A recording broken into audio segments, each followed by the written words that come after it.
Türkmenistan'da büdjetçiler sol sanda bilim ve sağlık işgärleri yakında başlanan paxta yığımına köpçülükleyin ve yatımlayın çekilýärler. Habarçylarymyz meydanlarda yetişen gowaçanyň azdygyny aýdarlar.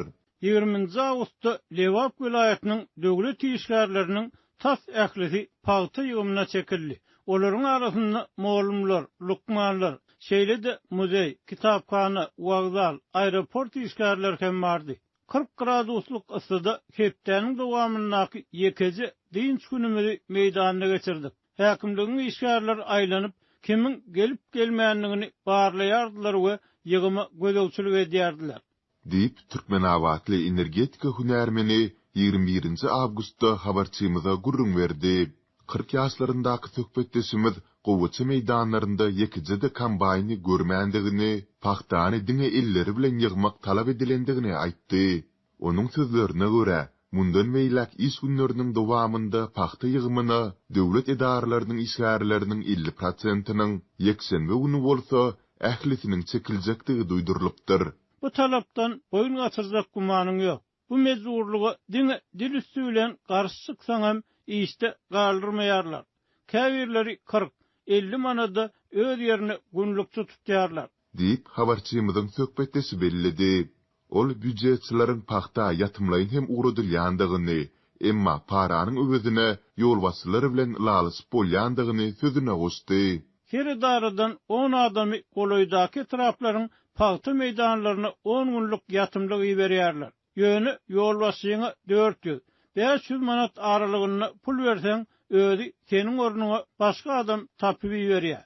Bu döwür işe gelmeseň hem bolýar. Deyip söhbetdeşimiz nyktady. Dinç günleriniň dowamynda Mar vilayatynda hem büdjetçiler mejburi paxta ýygymyna çekildi. Emma Lewapdan tapawutlykda Günorta vilayatdaky bu işler has çäkli häsiýetde geçirildi. Meydanlarda yetişen gowaça gaty az, şondan hem adamlary ýygyma çekjek bolup kän azara galmaýarlar. Marynyň her edarasyndan paxta ýygymyna 20 adamy iýermek talap edildi. İşgärleriň ählisi diýenýäli 40 manada öz ýerine günlükçi tutdular. Emma olarym uzakly günü boş oturup geçirýärler. Meydanlaryň käbirini paxtanyň boyundan uly haşal otlar basypdyr.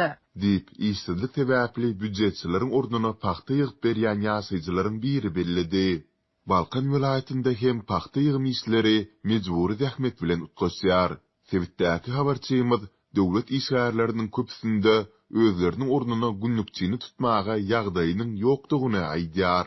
Mollimler, lukmanlar özleriniň dolu bir iş günüň dowamynda 50 manat pul gazanmaýandygyny aýdýarlar we alaşsyz paxta gidýärler. Büdjetçilerden başga eserleri hem yatımlyk getirip başladylar. Bazar güni 20 Awgustda Gyzylarwada ýagyş gelse-de adamlara batgalykda paxta ýygdyrtdylar. Deyip bu ýagdaýlary başdan geçiren 60 ýaşlaryndaky bilim işgäri habarçymyza gurrun berdi. Türkmenistanda suýul ýurt boýunça 580 000 hektar meydandan 1.250.000 tonna paxta hasylyny almak göz öňünde tutulýar.